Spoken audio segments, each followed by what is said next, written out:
Ezequiel 37, a partir do versículo 1, diz assim: Veio sobre mim a mão do Senhor, Ele me levou pelo Espírito do Senhor e me deixou no meio de um vale que estava cheio de ossos, e me fez andar ao redor deles, e eram muito numerosos na superfície do vale, e estavam sequíssimos.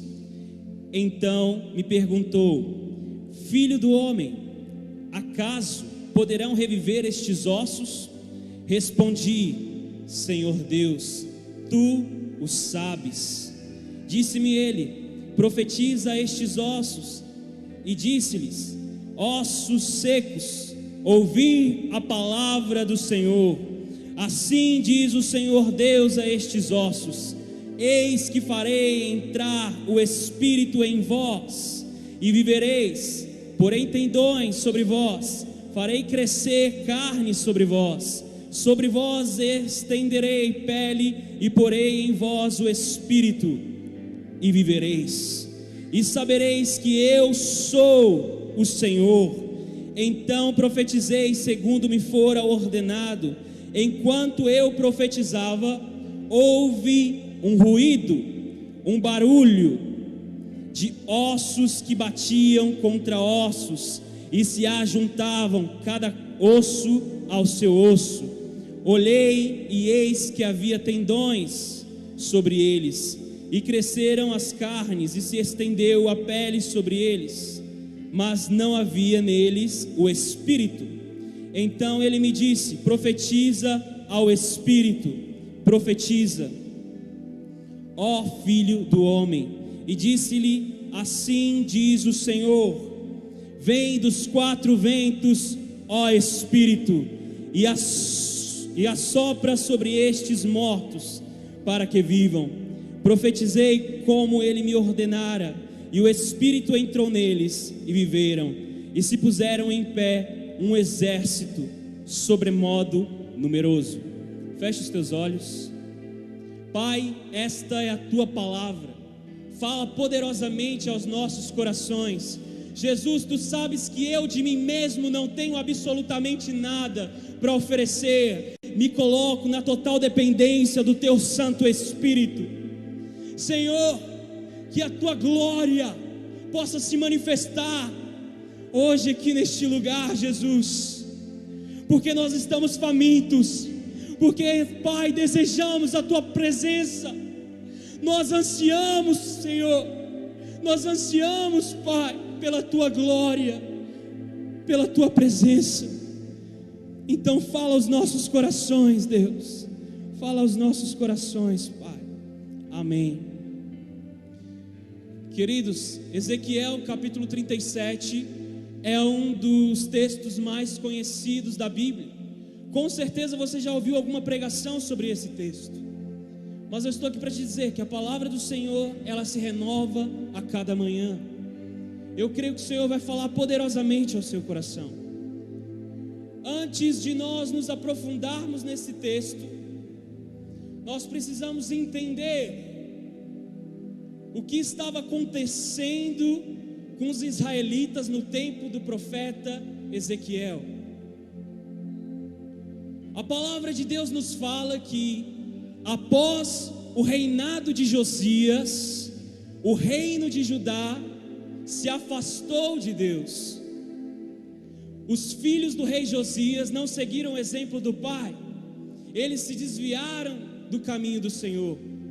A palavra vai falar que os sacerdotes e os profetas se corromperam, e aqueles que permaneceram fiéis a Deus foram perseguidos, presos e mortos. Em 2 Crônicas capítulo 36, do verso 13 ao 16, vai nos falar que ao invés de haver arrependimento e quebrantamento, o coração do rei se tornou ainda mais obstinado.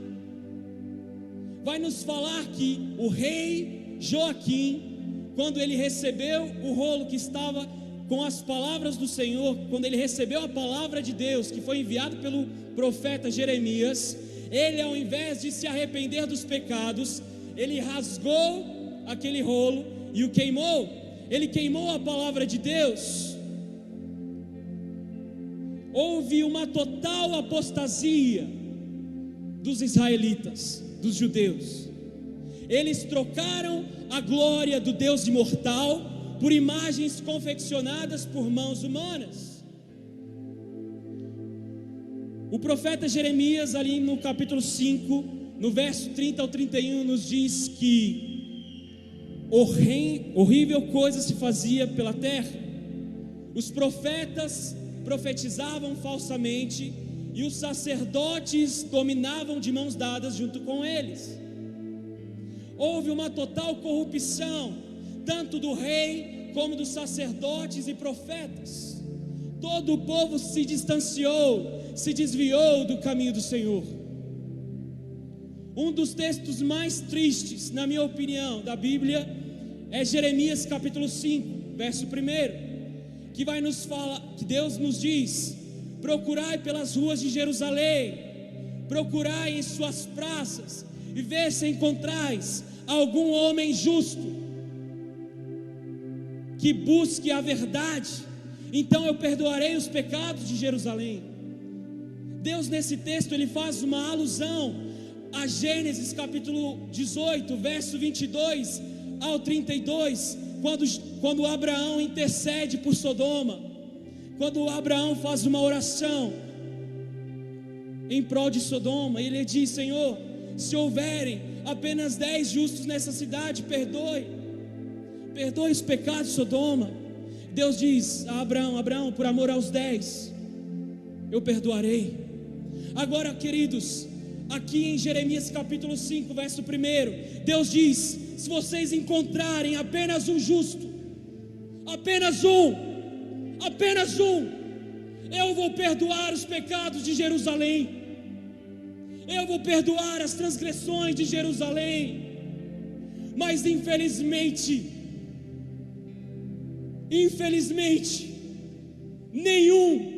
nenhum homem foi encontrado, nenhum homem justo foi achado. E Deus já tinha avisado através de Moisés que a consequência da desobediência seria o cativeiro e exílio. Se você ler Deuteronômio capítulo 28, dos versos 32 ao 68, você vai ver as consequências, aquilo que iria acontecer se Israel se esquecesse de Deus, aquilo que iria acontecer se Israel trocasse a glória do Deus imortal por imagens, por falsos ídolos. Israel se esqueceu de Deus, Israel se esqueceu do Senhor.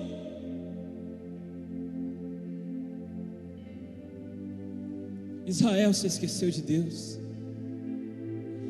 e por causa do pecado do reino de Judá, o Senhor entregou a cidade de Jerusalém nas mãos de Nabucodonosor.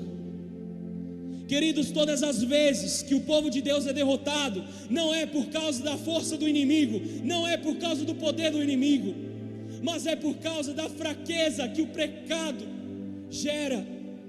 É por causa da fraqueza que o pecado gera na vida do cristão, na vida do filho de Deus. A palavra nos fala que Nabucodonosor conquistou a cidade de Jerusalém e ele deportou os israelitas em 3 etapas para a Babilônia. A primeira etapa aconteceu em 605 a.C. E em 605, Nabucodonosor escolhe alguns jovens dentre os israelitas, e dentre eles estava Daniel e seus 3 amigos, Sadraque, Mesaque e Abidnego. A segunda etapa acontece em 597 antes de Cristo, quando 10.000 judeus são deportados para a Babilônia. E dentre esses 10.000 judeus estava o profeta Ezequiel. E a terceira e última etapa aconteceu em 586, quando o rei Zedequias se rebela contra o rei Nabucodonosor, e Nabucodonosor envia um dos seus generais, Nebuzaradã, até a cidade de Jerusalém. E após um período de cerca de 18 meses, Nebuzaradã invade Jerusalém e a conquista. A palavra vai nos falar que Nebuzaradã coloca fogo no templo que tinha sido edificado por Salomão, e ele destrói toda a cidade de Jerusalém. Ele destruiu toda a cidade de Jerusalém. Muitas famílias foram mortas naquele dia. E a maioria dos israelitas que sobraram foram levados em cativo para a Babilônia.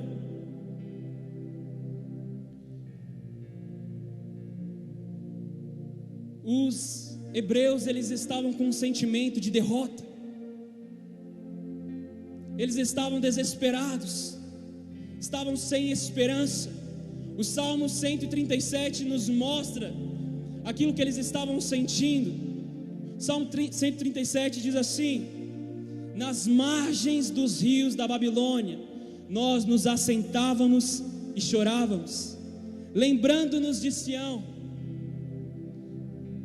e nos salgueiros que lá haviam, pendurávamos as nossas harpas, enquanto aqueles que nos levaram cativos nos pediam canções, e os nossos opressores, que fôssemos alegres, e que entoássemos os cânticos de Sião. Como, porém, haveríamos de entoar o canto do Senhor em terra estranha? Queridos, além dos israelitas terem sido deportados, terem perdido a sua casa, terem perdido a sua terra, terem perdido familiares, eles ainda estavam sendo humilhados. Os babilônios pediram para eles cantarem os cânticos de Sião, porque os cânticos de Sião exaltavam Jerusalém como a cidade do Deus imortal, como a cidade de Deus. E eles estavam dizendo para os israelitas: cadê o seu Deus? Aonde está o seu Deus?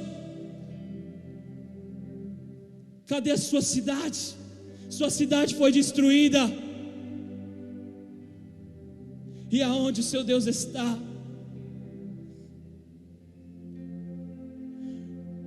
Por isso que eles falavam, por isso que eles colocaram as harpas nos salgueiros que lá havia.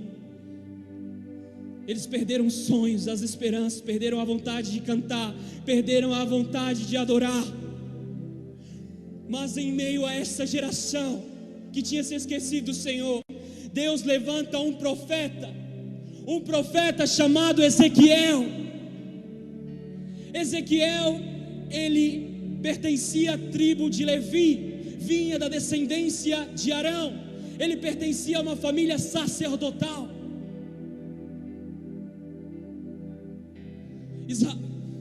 Ezequiel se preparou a vida inteira para ser um sacerdote, mas ninguém imaginava que a Babilônia iria conquistar Jerusalém. Depois que ele foi deportado para a Babilônia, ele perdeu o ofício dele. E sabe, queridos, Deus não levanta, Deus não unge sacerdote em Babilônia. Deus não levanta sacerdote em Babilônia. Não é no mundo que o Senhor vai te levantar, não é no mundo que o Senhor vai te usar, mas o Senhor te escolhe quando você está na presença dEle. O Senhor te levanta como sacerdote quando você vive na casa dEle. Não é na Babilônia, não é no Egito, mas é em Jerusalém, é na casa do Senhor.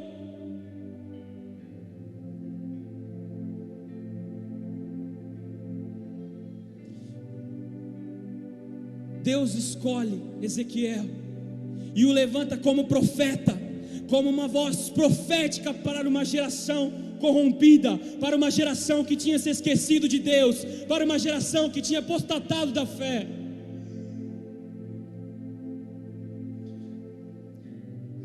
E aqui que eu quero começar a palavra, em Ezequiel capítulo 37.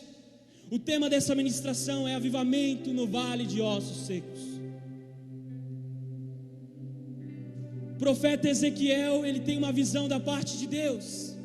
E nessa visão o Senhor o leva a um vale de ossos secos. E o deixa no meio desse vale. E o Senhor faz o profeta Ezequiel andar ao redor desse vale. Sabe, queridos, o profeta Ezequiel não pediu para Deus para ir até lá. O profeta Ezequiel não pediu para o Senhor, para que o Senhor o levasse até aquele vale.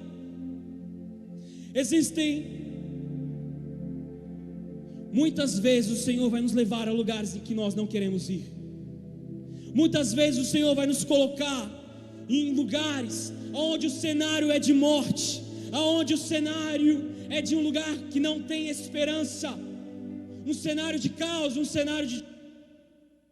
O Senhor te coloca lá, é para você ser uma voz profética, é para você resplandecer a glória de Deus.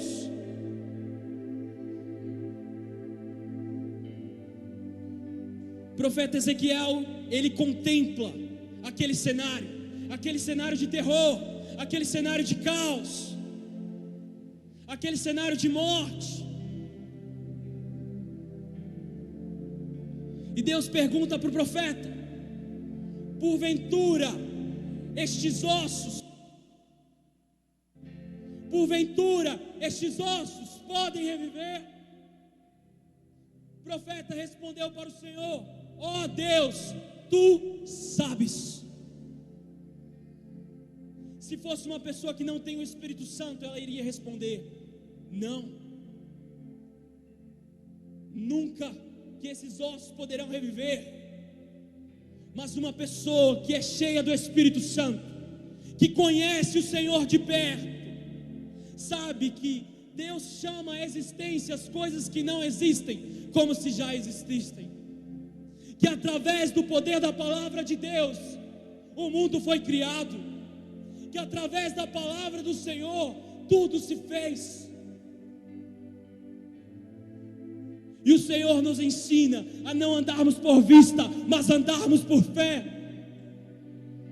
A andarmos por fé. Você pode estar contemplando um cenário de morte, um cenário de caos, mas não ande por vista, não ande pelo natural, ande por fé. Ande por fé. A fé é o firme fundamento das coisas que se esperam e a prova das coisas que não se veem. Caminhe por fé. Você pode estar contemplando um cenário de morte, mas eu estou aqui hoje para te falar que a vida de Deus, eu estou aqui para te falar que ainda existe esperança, ainda existe esperança.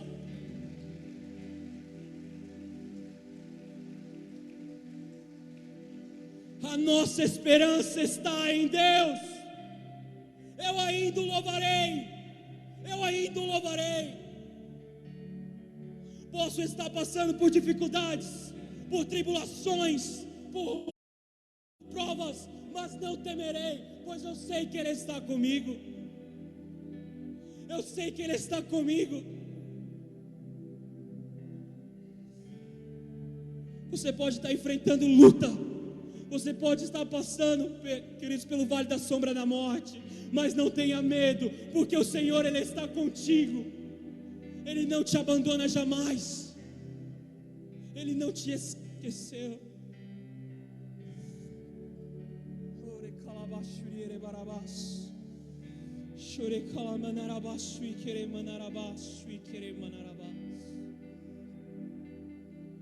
O profeta, ele profetiza sobre aquele vale de ossos secos. E de repente escutou-se um som.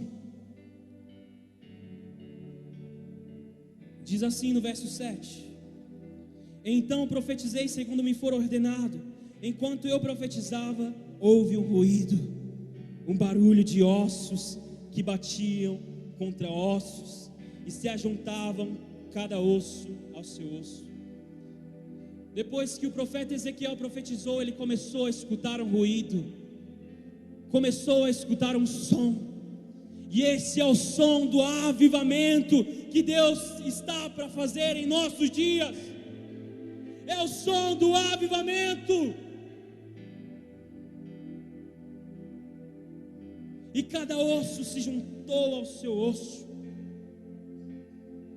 Queridos, quando você vive uma vida de intimidade e comunhão com Deus, quando você se alimenta da palavra do Senhor, o Senhor vai te ajustando, o Senhor vai te moldando, o Senhor vai te transformando. Antes do profeta Ezequiel profetizar sobre o vale de ossos secos, Deus tinha feito uma transformação na vida do profeta. O Senhor quer fazer uma transformação nas nossas vidas. O Senhor quer nos mudar. O Senhor quer nos transformar. Então ele escutou um som, um ruído. Você já pode ouvir? Você já pode ouvir? Esse é o som do avivamento.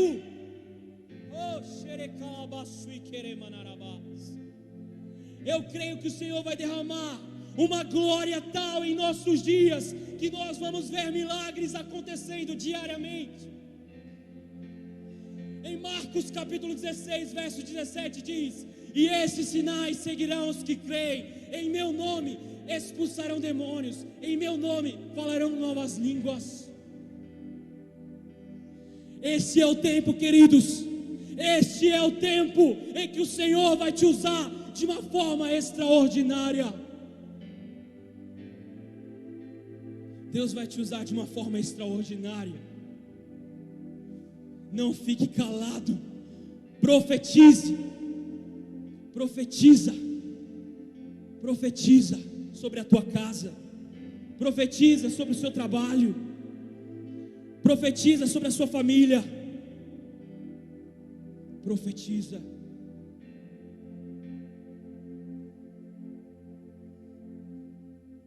No verso 9 diz assim: então ele me disse, profetiza ao Espírito, profetiza ao Filho do Homem, e disse-lhe assim: diz o Senhor, vem dos quatro ventos, ó Espírito, e assopra sobre estes mortos para que vivam. Profetizei como ele me ordenara, e o Espírito entrou neles, e viveram, e se puseram em pé um exército sobremodo numeroso. Deus dá duas ordens para o profeta Ezequiel. Primeira ordem: profetiza sobre esse vale de ossos secos. E o profeta profetizou, e os ossos receberam tendões, carne e pele, mas faltava algo, faltava o Espírito. Então Deus dá a segunda ordem para o profeta Ezequiel: profetiza sobre o Espírito.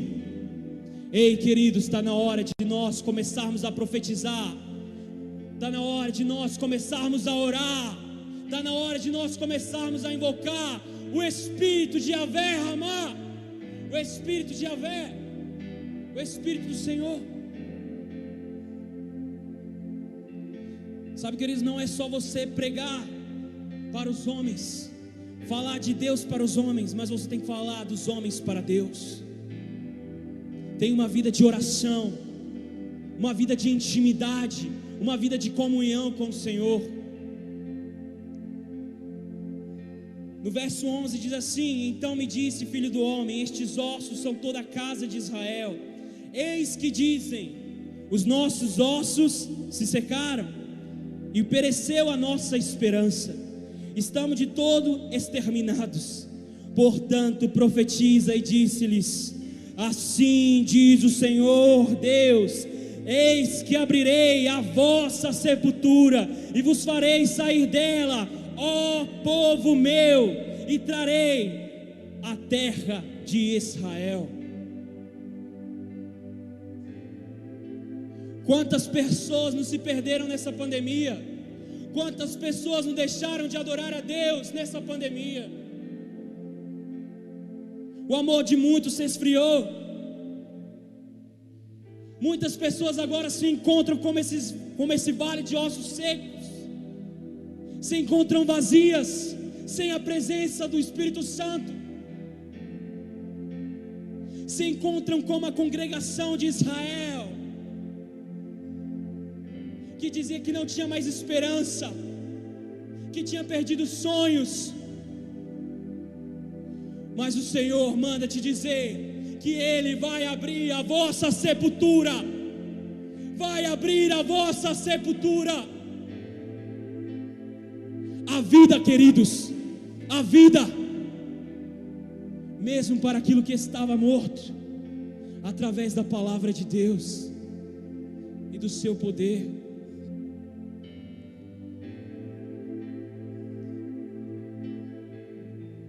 Eu creio em um tempo de avivamento, num tempo de conquista, mas a palavra nos diz que isso vai acontecer, mas não para que o nosso nome seja exaltado, mas para que todos saibam que Deus é o Senhor, que Deus é o Senhor, para que as nações conheçam a Deus, para que as nações conheçam o Senhor. Deus não quer levantar apenas uma pessoa, Deus quer levantar uma geração de filhos, uma geração de filhas que entenderam quem são em Deus. Deus quer te levantar, querido, como uma voz profética nessa geração. Em Efésios capítulo 5, verso 14 diz: desperta, ó tu que dormes, levanta-te dentre os mortos, e Cristo resplandecerá sobre ti. Chegou o tempo de nós nos despertarmos, chegou o tempo de acordarmos, para vivermos aquilo que Deus quer de nós, para vivermos o propósito de Deus para as nossas vidas. Esse é o tempo, este é o momento.